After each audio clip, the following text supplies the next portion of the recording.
Shown here is a great looking carbon fiber strut bar that extends across the rear of the battery. This bar in particular only really looks good for show in my opinion. The aluminum brackets that these bars are manufactured out of are relatively weak and are designed with multiple fasteners and also have their strength weakened by the angled bracket design. Ironically, the entire strut brace is hidden by the side plastic covers, thus diminishing the visual appeal as well.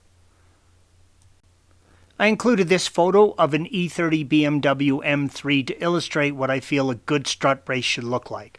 Although not as attractive, the brace shown in this photo is probably one of the most effective I've seen. It is thick, large diameter steel pipe that directly reinforces the shock towers and requires significant forces to deflect and bend it. Despite the fact that these are two rather large angles in the brace, the strength of steel pipe should more than compensate for the reduced rigidity. These are the types of bars that I recommend if you're going to install one in your car.